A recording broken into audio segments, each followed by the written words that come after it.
entire effort to ensure that there is sensitization. Satwinder Kaur joins us for more on this. Satwinder, many thanks for joining us. A very difficult time for the community. What really happened, and how is the community faring now?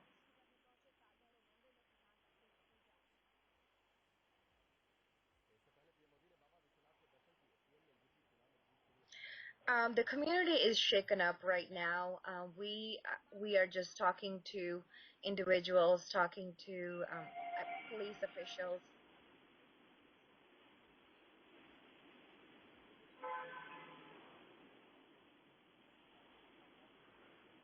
and trying to figure out where this is going, because it is a hate crime. Federal and FBI is involved, but they're not going to share information with us because it's an active investigation. So they will share as information is available. So we are just we're planning some rallies and vigils around fight the hate crime, raise awareness, telling our members to be more vigilant. So when they're walking out there, if they see something, call 911, get out of the area. Don't engage in an argument with anybody that you might be dangerous. So those are the things that we're working on, and we'll be going to our local gurdwaras and temples and talking to people and passing on the information as we get it from the police.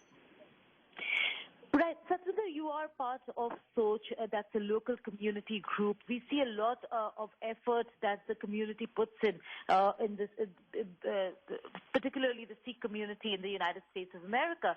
But there has been a lot, and there have been briefings that have been given by the Kent police also. What are the briefings, and what were they really talking to the community about?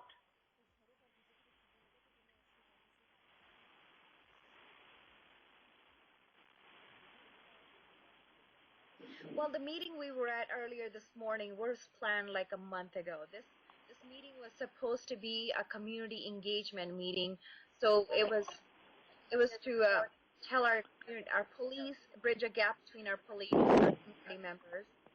But it ended up being a conversation about the hate crime. So we were talking about having neighborhood block watches, talking to your neighbors, and keeping an eye on your neighbors' houses. And if you see something, again, calling the police. So commanders and the chief were talking about the different resources they have that we can use.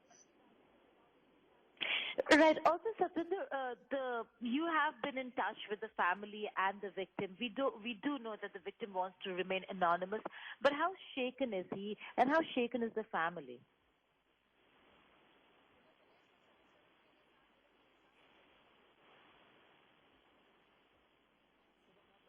I have not been in touch with the victim because since he wishes to remain anonymous, only the police department and the police chief has been in touch with him.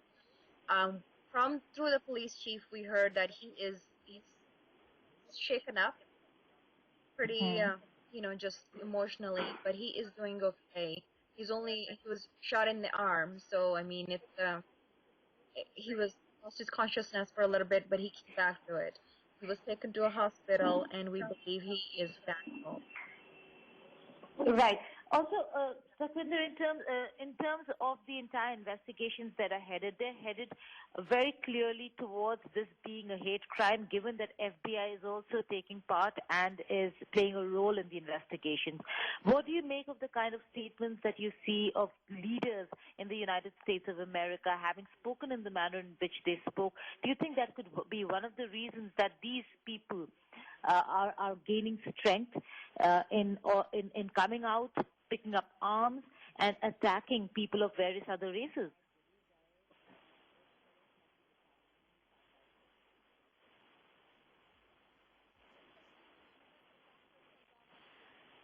That plays a part in what is happening. We do see that people are, because of the current climate, it's acceptable to be racist. It's acceptable to make hate comments towards each other. It has increased. We do see that, and we're hoping it does not continue.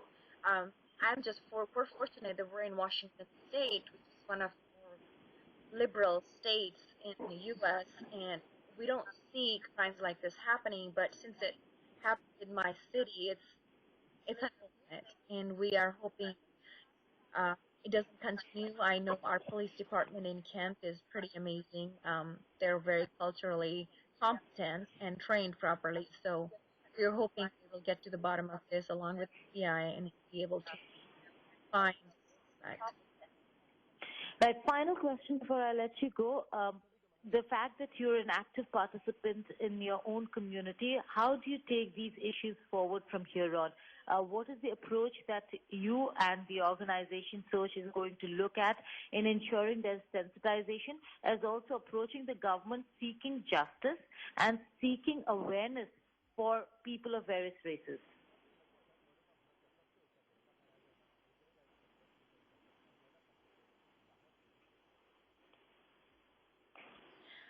The organization that I work with is Six Soch, and we plan on educating community more. We plan on having more conversations with our police officers, with our public officials, with our community members. So going out there, holding open houses and open forums for them to come have conversations, inviting them. Uh, that is one of the things we are working on. We have been working on this, but now it seems like there's more need than there was before. So it's a sense of urgency. We're also planning on hosting some like peaceful protests or rallies around the city, and talking to people, having a conversation, inviting them to join us with some positive messages about their neighbors and the community members, and we'll be working on their neighbors and the community members, and we'll be working on educating people more about us. On that note, many thanks for joining us, Satwinder. It was indeed, we're very thankful for you to have shared not just your thoughts, but also sharing with us the fact that the family and the victim are rather shaken up with this entire incident that really took place in Seattle.